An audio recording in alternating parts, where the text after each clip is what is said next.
ವಿದ್ಯಾಪೀಠ ನಾಳೆ ನಡೆಯುತ್ತೆ. SLC PUC dash ಎಲ್ಲ ನಿಮ್ಗೆ ಗೊತ್ತಿದೆಯಲ್ಲ. ಬರ್ತೀರಿ ಉತ್ತಮ ಕಾಲೇಜು ಆಯ್ಕೆ ಎಲ್ಲ ಹೇಗೆ ಎತ್ತ ಅಂತ. ಸುಮಾರು 9 ಗಂಟೆಯಿಂದ ಸಂಜೆ 6 ಅಂತ ಈಗ ತೀರ್ಮಾನ ಮಾಡಿದ್ದಾರೆ ನಮ್ಮವರೆಲ್ಲ. ಎಲ್ಲ ರೆಡಿ ಮಾಡ್ಕೊಂಡಿದ್ದಾರೆ.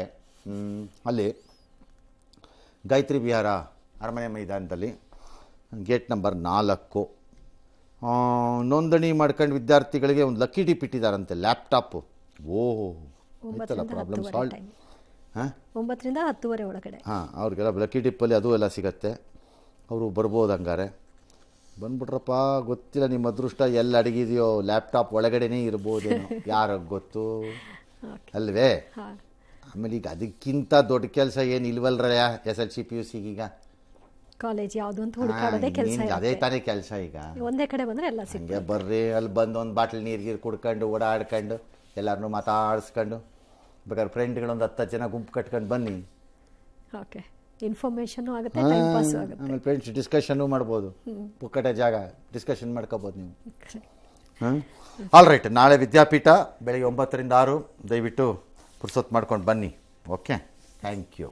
ಸುಮಾರು 125ಕ್ಕಿಂತ ಹೆಚ್ಚಿನ ವಿದ್ಯಾಸಂಸ್ಥೆಗಳು ಬಂದು ಭಾಗವಹಿಸ್ತಿದ್ದಾರೆ. ಪ್ರತಿಯೊಂದು ತಂದೆ ತಾಯಿಗೆ ಮತ್ತೆ ಮಕ್ಕಳಿಗೆ ಅವ್ರ ಮೈಂಡಲ್ಲಿರೋ ಒಂದೇ ಒಂದು ಕ್ವಶನು, ನಮ್ಮ ಮಗುನ ಸೇರಿಸಬೇಕಾಗಿರೋದು ಇದೇ ಕಾಲೇಜಾ, ಯಾವ ಕಾಲೇಜ್ಗೆ ಹೋಗಬೇಕು ಏನು ಅಂತ. ಇಲ್ಲಿ ಬಂದಾಗ ಅವ್ರಿಗೊಂದು ಕ್ಲಾರಿಟಿ ಸಿಗುತ್ತೆ. ನಿಮಗೆ ಗೇಮ್ಸ್ ಇರುತ್ತೆ, ಅಂಡರ್ಸ್ಟ್ಯಾಂಡ್ ಮಾಡ್ಕೊಳ್ಳೋಕ್ಕೆ ಮತ್ತು ಅರ್ಥ ಮಾಡ್ಕೊಳ್ಳೋಕ್ಕೋಸ್ಕರ ನಿಮಗೆ ಎಜುಕೇಷನ್ ಇನ್ಸ್ಟಿಟ್ಯೂಷನ್ಸ್ನ ಅಕಾಡೆಮಿಷಿಯನ್ಸ್ ಇರ್ತಾರೆ.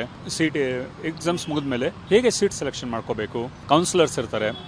ಏನೇ ಕ್ವಶನ್ಸ್ ಇದ್ದರೆ ನಿಮಗೊಂದು ಕ್ಲಾರಿಫಿಕೇಶನ್ ಸಿಗುತ್ತೆ. ಬೆಳಗ್ಗೆ 9 ಗಂಟೆಯಿಂದ 10:30 ಒಳಗಡೆ ಯಾರ್ಯಾರು ಬಂದು ರಿಜಿಸ್ಟರ್ ಮಾಡ್ತಾರೆ ಆ ಮಕ್ಕಳಿಗೆ ಲಕ್ಕಿ ಡಿಪ್ ಮುಖಾಂತರ ಆನ್ ಸ್ಪಾಟ್ ಒಂದು ಲ್ಯಾಪ್ಟಾಪ್ ಕೊಡ್ತೀವಿ. 90% ಏನೋ ಯುವತಿಯನ್ನ ಮದುವೆ ಆಗೋದಾಗಿ ನಂಬಿಸಿ ಮಗುವಿನ ತಂದೆಯಾಗಿದ್ದಂತಹ ಆರೋಪ ಎದುರಿಸ್ತಾ ಇರುವ ಪುತ್ತೂರು ಬಿಜೆಪಿ ಮುಖಂಡ ಜಗನ್ನಿವಾಸ್ ರಾವ್ ಪುತ್ರ ಕೃಷ್ಣ ಜೆ ರಾವ್ ವಿರುದ್ಧದ ಕ್ರಿಮಿನಲ್ ಕೇಸ್ಗೆ ಹೈಕೋರ್ಟ್ ತಡೆ ಕೊಟ್ಟಿದೆ. ಆದರೆ ಸಂತ್ರಸ್ತೆ ಹಾಗೂ ಮಗುವಿನ ನಿರ್ವಹಣೆಗಾಗಿ ಪ್ರತಿ ತಿಂಗಳು 75,000 ರೂಪಾಯಿ ಜೀವನಾಂಶ ಪಾವತಿ ಮಾಡಬೇಕು ಅಂತ ಆದೇಶ ಕೊಟ್ಟಿದೆ. ಅವರು ಪ್ರಕರಣವನ್ನು ರದ್ದು ಕೋರಿ ಅರ್ಜಿ ಹಾಕೊಂಡಿದ್ರು. ಆದರೆ ಪೀಠ ಹೇಳಿದೆ ಮಧ್ಯಂತರ ಆದೇಶ. ಮಾನ್ಯ ನ್ಯಾಯಮೂರ್ತಿಗಳಾದ ನಾಗಪ್ರಸನ್ನ ಅವರು ಈ ಪೀಠ ಆದೇಶ ಕೊಟ್ಟಿದ್ದಾರೆ. ಬಟ್ ಗೊತ್ತಿಲ್ಲ, ಅಲ್ಟಿಮೇಟ್ಲಿ ನ್ಯಾಯಮೂರ್ತಿಗಳು ಏನು ತೀರ್ಮಾನ ಮಾಡ್ತಾರೋ ಅದನ್ನು ಮಾಡ್ತಾರೆ, ಬೇರೆ ವಿಷಯ. 75,000 ರೂಪಾಯಿ ಕೊಟ್ಬಿಟ್ಟು ಅವನು ಜೀವನಾಂಶ ಪಾವತಿಸಿ ಅವನನ್ನು ಮದುವೆ ಆಗಲಿಕ್ಕೆ ಅವಕಾಶ ಕೊಡಲಿಲ್ಲ ಅಂತ ಆದರೆ, ನಾಳೆ ದುಡ್ಡಿರೋರೆಲ್ಲ ಇದೇ ರೀತಿ ಮಾಡಿಬಿಟ್ಟು ನಾವು ಜೀವನಾಂಶ ಕೊಡ್ತೀವಿ ಅಂತ ನಾವು ಮದುವೆ ಆಗಲ್ಲ ಅಂತ ಹೋದರೆ ಏನು ಮಾಡೋಣ? Somebody has to bring this notice to the ಕೋರ್ಟಿಗೆ. ಏನು ಮಾಡೋಣ? ನಾಳೆ ಹಣದ ಮದದಲ್ಲಿರೋಂಥ ಕಚಡಗಳು ಇಂಥ ಕೆಲಸಗಳನ್ನು ಮಾಡಿ ನಾವು ಮದುವೆ ಆಗಲ್ಲ ಅಂತ ಮಗು ಹುಟ್ಟಿಸ್ಬಿಟ್ಟು ನಾವು ಜೀವನಾಂಶ ಕೊಡ್ತೀವಿ ಅಂತ ಹೇಳ್ಬಿಟ್ಟು ಹೊರಟುಬಿಟ್ರೆ ಇನ್ನೊಂದು ಮದುವೆ ಆಗ್ಬಿಟ್ಟು ಅವ್ನ ಜೀವನ ಕಟ್ಕೊಂಡ್ರೆ ಹುಡುಗಿ ಕತೆ ಏನು? ಓಕೆ, ಈ 75,000 ರೂಪಾಯಿ ಹೇಳಿದ್ದಾರೆ, ಇಟ್ಸ್ ಅ ಗುಡ್ ಮನಿ, ಒಪ್ಕೋತೀನಿ. 6 ತಿಂಗಳಾದಮೇಲೆ ಈ ಸಾವಿರಾರು ಕಾರಣ ಹೇಳ್ಬಿಟ್ಟು ಅವಳು ಕಾಟ ಕೊಡೋಕ್ಕೆ ಸ್ಟಾರ್ಟ್ ಮಾಡಿದ್ರೆ ನಾನು ದುಡ್ಡು ಕೊಡದೆ. ನನ್ನ ಪ್ರಕಾರ ಅದು ಡೆಪಾಸಿಟ್ ಬೇಸ್ ಆಗೋದು ಬೆಟರು. ಈಕೆ ಪರ ವಕೀಲರು ಯಾರಿದ್ದಾರೆ ಅವ್ರು ಹೇಳಬೇಕು ನಿಮ್ಮ ಮಾನ್ಯ ನ್ಯಾಯಮೂರ್ತಿಗಳಿಗೆ. ಈ ನ್ಯಾಯಮೂರ್ತಿಗಳು ಭಾಳ ಸೂಕ್ಷ್ಮ ಮತಿಗಳು, ಹಂಗಾಗಿ ಅವ್ರು ತಿಳ್ಕೊತಾರೆ ಅದನ್ನು. 75,000 ಶುಡ್ ಕಮ್ ಆನ್ ಡೆಪಾಸಿಟ್ ಸೈಡಲ್ಲಿ. 2 ಕೋಟಿ ಡೆಪಾಸಿಟ್ ಇಡು ಅನ್ಬೇಕು, ಬಡ್ಡಿ ಬರೋಂಗೆ ಮಾಡ್ಬೇಕು ಆ ಮಗುವೆ. ಪ್ಲಸ್ ಅವನಿಗೆ ಶಿಕ್ಷೆ ಆಗಬೇಕು, ಅವನದ್ರಿಂದ ಎಸ್ಕೇಪ್ ಆಗಬಾರ್ದು.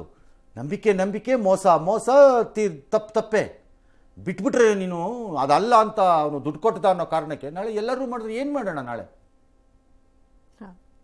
ಅಂತ ನನಗೆ ಅನ್ನಿಸ್ತಿದ್ಯಪ್ಪ. ಯಾಕೋ ಇದು ನೋಡಿದಾಗ somebody should bring it to the notice of the court. No, we cannot allow this ಅಂತ. ದುಡ್ಡಿದ್ದವ್ರು ಶುರು ಮಾಡಿಬಿಟ್ರೆ ಯುವಕನಿಗೊಬ್ಬನಿಗೆ ನಡು ರಸ್ತೆಯಲ್ಲಿ ಬಾರಿಸಿದಾರೆ ಹಿಡ್ಕೊಂಡು ಚೆನ್ನಾಗಿ. ಏನಕ್ಕೆ ಅಂದರೆ ಅದೆಲ್ಲ ಪಬ್ ಒಳಗಡೆ ಅವ್ರಿಗೆ ಕಿರಿಕಿರಿ ಮಾಡ್ತಿದ್ದಂತೆ. ಪೊಲೀಸ್ನವರು ದೂರು ಕೊಟ್ರಪ್ಪ, ಯಾರಿಗಾರು ಸಮಸ್ಯೆ ಇದ್ದರೆ ದೂರು ಇಲ್ಲ ಪಾರು ಇಲ್ಲ ಸುಮ್ಮನೆ ಅಂತ ಬಿಡಿ ಬಿಟ್ರೆ ಅಂತ ಹಿಡ್ಕೊಂಡು ಪಬ್ಗೆ ಅವ್ರು ಹೋಗಿರ್ತಾರೆ ಹುಡುಗಿಯರು, ಇವನು ಹೋಗಿರ್ತಾನೆ. ನಿನ್ಗೆ ಯಾಕಪ್ಪ ಬೇಕು ಆ ಹುಡುಗಿರ ಸವಾಸ? ಕಿರಿಕಿರಿ ಹೊಡಿಬಾರ್ದಾಗಿತ್ತು, ಒದಿಬೇಕಾಗಿತ್ತು. ಹೊಡೆದಿದ್ದು ಪ್ರಯೋಜನ ಇಲ್ಲ, ಒದಿಬೇಕು. ಹೆಂಗೆ ಒದಿಬೇಕು ಅಂದರೆ ಅವ್ನು ಅಳ್ಳಾಡಬಾರ್ದು ಇನ್ನೊಂದು 6 ತಿಂಗಳು, ಹಂಗೆ ಒದಿಬೇಕು. ಇದ್ರಲ್ಲಿ ತಪ್ಪು ಯಾರ್ದು ಗೊತ್ತಿಲ್ಲ ನನಗೆ. ಹೇಳೋ ಪ್ರಕಾರ ಅಷ್ಟೇ. ಎಸ್.